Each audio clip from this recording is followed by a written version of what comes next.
تو باہر کی دنیا آپ کو اتنا ہی جانتی ہے جتنا آپ نے اس کو بتایا، اور آپ کی جو تصویر اس کے ذہن میں ہے اس کے مطابق وہ آپ کے ساتھ سلوک کرتی ہے. اور اگر دوسروں سے آپ کو برے سلوک کا تجربہ ہوا ہو تو دوسروں کو برا سمجھنے کے بجائے خود اپنے اندر اس کے اسباب تلاش کیجیے، کیونکہ اپنی کمی کو دور کر کے آپ زیادہ بہتر طور پر دوسروں کے برے سلوک سے بچ سکتے ہیں. تو یہ آپ کے کرنے کے کام ہے. حکیم لقمان کا قول ہے، جب ان سے پوچھا گیا کہ آپ نے حکمت کہاں سے سیکھی تو انہوں نے کہا بے وقوفوں سے. یہ کوئی طنز نہیں تھا، یہ بڑی گہری بات تھی کہ ان کی بے وقوفیوں کو دیکھا اور سوچا کہ یہ بے وقوفیاں ان کو ناکامی تک لے کے جا رہی ہیں اور ان کو ایک برا انسان بنا رہی ہیں اور ان کی شخصیت کو ڈیمیج کر رہی ہیں. تو میں نے وہ تمام بے وقوفیاں اس سے بچنے کا عہد کر لیا اور وہ کام کبھی نہیں کیا جو دوسروں نے کیا، یعنی بے وقوفیوں والا. میں ہمیشہ کہتی ہوں کہ میں نے اپنی غلطیوں کوتاہیوں اور بے وقوفیوں سے بہت کچھ سیکھا ہے، کیونکہ اندر ہی اتنی ہے تو دوسروں سے کیا سیکھنی ہے. لیکن دونوں سے ٹھیک ہے، ظاہر ہے وہ حکیم لقمان جیسا تو ہم سوچ بھی نہیں سکتے. تو یہ ضرور دیکھا کریں کہ اس شخص نے اس شخص کے ساتھ یہ معاملہ کیا تو اس کے ساتھ کیا معاملہ ہوا، تو پھر آپ کو بڑا ہی آسان نسخہ مل جائے گا. یونان کے ایک آرٹسٹ کے بارے میں کہا جاتا ہے کہ اس نے ایک آدمی کی تصویر بنائی جس کے ہاتھ میں انگور کا خوشہ تھا. اس نے تصویر کو بازار میں رکھ دیا، زبردست تصویر تھی. اس کے دوست نے اس کے بعد اسے مبارکباد دیتے ہوئے کہا تم نے اتنی خوبصورت تصویر بنائی، اتنی کامیاب تصویر بنائی کہ چڑیاں اس کو واقعی اصل سمجھ کر ان انگور کے خوشوں پہ چونچے مارتی ہیں آ کے. آرٹسٹ نے کہا آدمی کی تصویر بنانے میں مجھ سے غلطی ہو گئی، ورنہ چڑیاں اس قسم کی جرات ہی نہ کرتی. اب آرٹسٹ نے دوسری تصویر بنائی. اس تصویر میں بھی ایک آدمی انگور کا خوشہ لیے ہوئے تھا. انگور کا خوشہ دوبارہ اس قدر مطابق فطرت تھا کہ چڑیاں اس کو دیکھ کر اس کے پاس آتی، مگر اب انہیں چونچ مارنے کی ہمت نہ ہوتی، کیونکہ جو آدمی انگور کا خوشہ لیے ہوئے تھا اس کی آنکھیں اس قدر غضبناک تھیں کہ ان کو دیکھتی چڑیاں واپس لوٹ جاتی. یا آپ سمجھ لیں کہ چڑیاں ان کو اصل سمجھ لیتی. تو سبب آپ کے اندر ہوتا ہے، آپ کی شخصیت کے. تو یاد رکھیے سبب آپ کے اندر ہے. جب آپ اپنے اندر دیکھتے ہیں تو آپ کو سمجھ آتا ہے کہ میرے ہی اندر موسیٰ اور فرعون ہے، اندر ہی آپ حیاتی ہیں، اندر ہی 14 طبق ہیں، اندر ہی رب کی ذات ہے، اندر ہی شیطان ہے، اور اندر ہی وہ شے ہے جو تمام فیصلے کرتی ہے. تقدیر میں فیصلہ کرنے والا تقدیر پر اثر ڈال رہا ہوتا ہے. اگر فیصلہ آپ کا ہے تو ڈھونڈیے کہ وہ فیصلہ اندر سے کون کر رہا ہے. حضرت علی رضی اللہ عنہ کا قول ہے کہ میں نے اپنے ارادے کے ٹوٹنے سے اپنے رب کو پایا. اب ارادہ کیا، پلاننگ کی، تمام اسباب اکٹھے کیے اور وہ کام پائے تکمیل کو نہیں پہنچا. اسی لیے ایک قول ہے کہ قدم اٹھانا آپ کا کام ہے، پائے تکمیل تک پہنچانا اللہ کا کام ہے.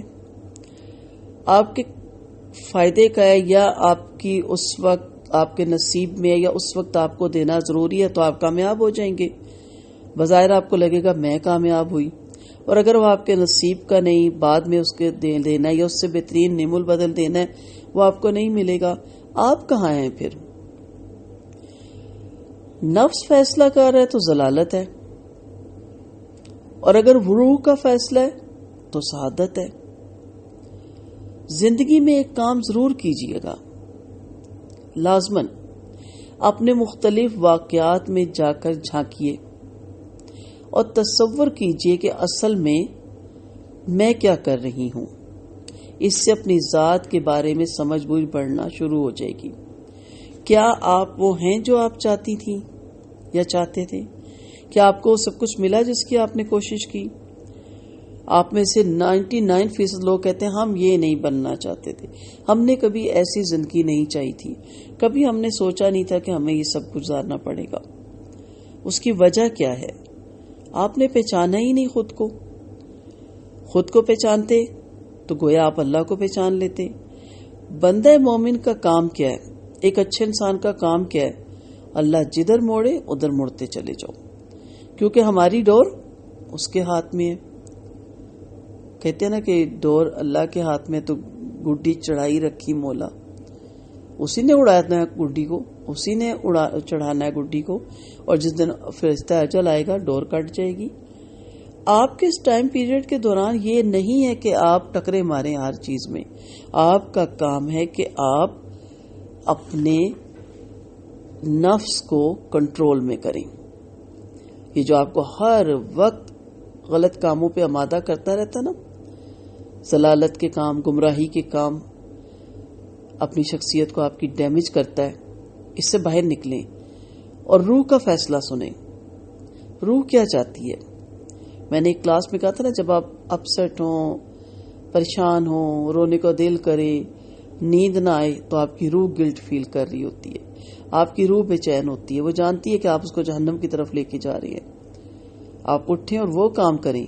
ہمارے یہاں کیا ہوتا ہے؟ موسیقی سن لی, روح کی غذا ہے, کارڈز کھیل لیے, کیرم کھیل لیا, لوڈو کھیل لی, ٹی وی کھول لیا, ڈرامے دیکھ لیے. یہ روح کو سکون دینے والی چیزیں. یہ تو اپنے نفس کی اس کی پوجا کر دی, آپ نے نفس کو مزید ایسے کاموں میں لگا دیا.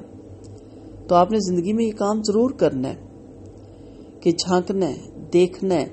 اگر آپ ہی سب کچھ ہیں, آپ ہی نے سب کچھ کرنا ہے, تو آپ پھر یہاں کیوں ہیں؟ آپ وہاں کیوں نہیں جہاں آپ جانا چاہتے تھے, جو آپ اپنے آپ کو سمجھتے تھے؟ تو اس لیے آپ کو پتہ ہونا چاہیے نا کہ میں کون ہوں. مشہور واقعہ ہے ایک, میں کتابوں میں پڑھتی ہوں, ذیل سنگھ کا. ان کا آپریشن تھا, امریکہ گئی, اور جب آپریشن کا وقت آیا تو ان سے کہا, جو ٹیم ہوتی ہے آپریشن تھیٹر میں لے جانے والی, انہوں نے کہا کہ آر یو ریڈی؟ تو انہوں نے کہا میں I am not ready, I am ذیل سنگھ. میں ریڈی نہیں ہوں, میں ذیل سنگھ ہوں. اب یہ بظاہر ایک لطیفہ ہے, لیکن کتنا گہرا جواب ہے. ٹھیک ہے, حالانکہ یہ تو نے کہا اب تیار ہے, لیکن وہ کہہ رہے ہیں کہ میں ریڈی ویڈی کچھ نہیں ہوں, میں تو ذیل سنگھ ہوں. تو آپ کیا ہیں؟ آپ کو پتا تو ہونا چاہیے اپنا کہ آپ کیا ہیں, اور اب آپ کو کرنا کیا ہے. اور جو کچھ آپ کر رہے ہیں وہ آپ کے اپنے کنٹرول میں ہے. سبب اپنے اندر سے نکالیں, آپ کے اندر ہے سارے سبب, اور آپ نکال سکتے ہیں. اسے آپ خود شناسی کہہ لیں, سبب تلاش کرنا کہہ لیں, اب میں کیا کروں نیکسٹ, یا میں کیا کرتا آیا ہوں یہ کہہ لیں, کوئی اس کو نام دے دیں. لیکن اصل چیز کیا ہے کہ آپ کے اندر فیصلے کی قوت اللہ نے رکھی ہے. آپ فیصلہ کریں گے, پائے تکمیل تک اللہ تعالیٰ پہنچائے گا. اب جھگڑا کہاں شروع ہو جاتا ہے؟ جہاں ہم سمجھتے ہیں کہ سب کچھ میں, سب کچھ میرا, سب کچھ میرے کنٹرول میں. کچھ بھی آپ کا نہیں, کچھ بھی آپ کے کنٹرول میں نہیں, سب کچھ اللہ کے ہاتھ میں ہے. اللہ کی مرضی کے تابع اپنی مرضی کر دیں تو اللہ کہتا ہے میرے بندے, ایک تیری چاہت ہے, ایک میری چاہت ہے, ہوگا تو وہی جو میری چاہت ہے. اگر تو سپورٹ کر دے گا اس کو جو کہ میری چاہت ہے, تو میں تجھے وہ سب دوں گا جو تیری چاہت ہے. اور اگر تو سپورٹ اس کو نہیں کرے گا میرے جو میری چاہت ہے, تو ہوگا تو وہی پھر بھی جو میری چاہت ہے. تو ہونا تو وہی ہے جو اس کی چاہت ہے. تو پھر شور کس چیز کا ہے, جھگڑا کس چیز کا ہے؟ آپ اپنے آپ کو صبغت اللہ میں رنگ لیں, آپ کی زندگی پرسکون ہو جائے گی.